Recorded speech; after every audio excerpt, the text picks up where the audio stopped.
ഇപ്പോൾ പൊതുവെ ഇപ്പോൾ റിവ്യൂവേഴ്സ് ആണെങ്കിലും അല്ലെങ്കിൽ തിയേറ്റർ റെസ്പോൺസ് വരുമ്പോഴാണെങ്കിലും ഒരു പടത്തിന് എന്തെങ്കിലും ഒരു നെഗറ്റീവോ അല്ലെങ്കിൽ എന്തെങ്കിലും ഒരു പ്രശ്നം വന്നാൽ അപ്പം തന്നെ താറടിച്ച് പറയുന്ന പോലെ ഉണ്ട്. ശരിക്കും അങ്ങനെ പറയുന്നത് ആ പടത്തിന് മൊത്തത്തിലും നശിപ്പിക്കുന്ന പോലെ എന്ന് തോന്നിയിട്ടുണ്ടോ? അല്ല, അത് അഭിപ്രായ സ്വാതന്ത്ര്യം ഒരു നാട്ടിലാണ് നമ്മൾ ജീവിക്കുന്നത്. എല്ലാവർക്കും അതിനായിട്ടുള്ള റൈറ്റ് ഉണ്ട്. പക്ഷേ നമ്മൾ ആ ഒരു കണ്ടന്റ് കണ്ടിട്ട് അതിന് എന്തെങ്കിലും പ്രോപ്പർ റെലവൻസ് ആയിട്ടുള്ള കമന്റ്സ് ഡെഫിനറ്റ്ലി നമ്മൾ സാറ്റിസ്ഫൈഡ് ആയിരിക്കും. പക്ഷേ ഇങ്ങനെ ഈ പറഞ്ഞൊരു പ്രോബ്ലം ഉണ്ട്. പക്ഷെ പൊതുവെ എന്താണെന്നറിയില്ല, കൂടുതൽ നെഗറ്റീവ് കമന്റ്സ് ആയിരിക്കും കൂടുതൽ വരുന്നത്. മീൻസ് 100 കമന്റ്സ് ഉണ്ടെങ്കിൽ അതിൽ 25 ആയിരിക്കും ചില പോസിറ്റീവ് ആയിട്ടുള്ളത്. So we will take up that. ആർക്കും എന്തും പറയാലോ.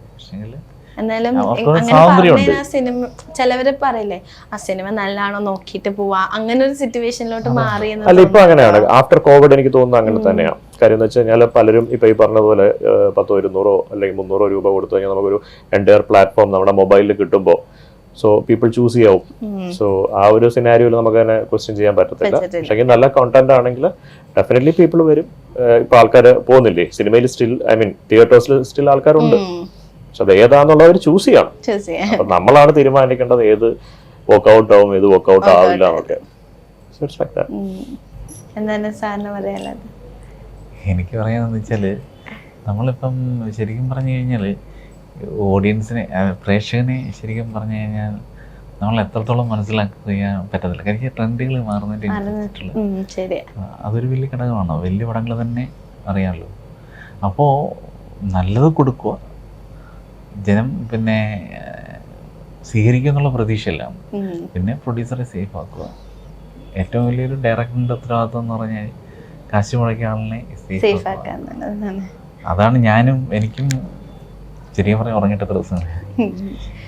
കോൺഫിഡൻസ് ഉണ്ട് 100%. കാര്യം വെച്ചാൽ നിങ്ങൾ പടം കണ്ട് ഇഷ്ടപ്പെട്ട് ഉറപ്പാണ്. കാര്യം വെച്ചാൽ ഇത് നമുക്ക് ചുറ്റുമുള്ള ഒരുപക്ഷെ നമുക്ക് ചുറ്റുമുള്ള പല മുഖങ്ങൾ ഇതിനകത്തുണ്ട്.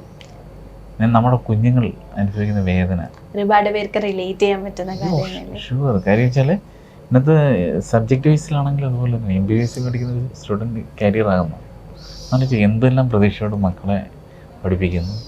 അവർ എന്നിട്ട് ആ അച്ഛൻ അറ്റയ്ക്ക് വന്ന് മരിക്കുന്നതായിട്ടുണ്ട്. അല്ല, ഈ സബ്ജക്റ്റ് എങ്ങനെയാ പോകുന്നത്? നമ്മുടെ ശരിക്കും ഒരു സോഷ്യൽ റെലവൻസ് ഉള്ള ഒരു സബ്ജക്റ്റ് ആണ്. അപ്പം നമുക്ക് നമ്മുടെ ചുറ്റുപാടുമായിട്ട് ഭയങ്കര റിലേറ്റ് ചെയ്ത് പോകാൻ പറ്റുന്ന ഒരു സംഭവമാണ്. ഇപ്പം പറഞ്ഞ പോലെ തന്നെ സിനിമേനെ റിലീസിന് ഒരുങ്ങുകയാണ്. എന്താ നമ്മുടെ പ്രേക്ഷകരോട് നിങ്ങൾക്ക് പറയാനുള്ളത്? പ്രേക്ഷകരോട് പറയാനുള്ളത്, നമുക്ക് ഒത്തിരി ഹാർഡ് വർക്ക് ചെയ്തിട്ടുണ്ട് ഇതിൻ്റെ പിന്നിൽ കുറേ ആൾക്കാർ. നിങ്ങളെല്ലാവരും ഫിലിം പോയി കാണണം, നമ്മളെ സപ്പോർട്ട് ചെയ്യണം, വിജയിപ്പിക്കണം. Thank you so much. തീർച്ചയായിട്ടും നിങ്ങൾക്ക് എല്ലാവരും കാണുക, പടം ഇഷ്ടപ്പെടും. കാര്യം വെച്ചാൽ നിങ്ങൾ എവിടേക്കോ നിങ്ങളുടെ ഹൃദയത്തിൽ തട്ടും. അപ്പോൾ തീർച്ചയായിട്ടും കാണുക. ഇഷ്ടപ്പെടുകയാണെങ്കിൽ തീർച്ചയായിട്ടും ഞങ്ങളെ സപ്പോർട്ട് ചെയ്യുക. പിന്നെ നല്ല സിനിമകൾ എന്നും ജനിക്കേണ്ടത് മലയാളത്തിന് അഭിമാനമാകുന്നൊരു ചിത്രമായിരിക്കും. അപ്പോൾ ഈ പറഞ്ഞ പോലെ തന്നെ സിനിമ വൻ വിജയകരമാട്ടെ എന്ന് ആശംസിക്കുന്നു. നിങ്ങളും പുതിയ പുതിയ സിനിമകളായിട്ട് ഞങ്ങളുടെ മുന്നിലെത്തിയെന്ന് ആശംസിക്കുന്നു. Thank you so much. Thank you. ശരി, താങ്ക് യു.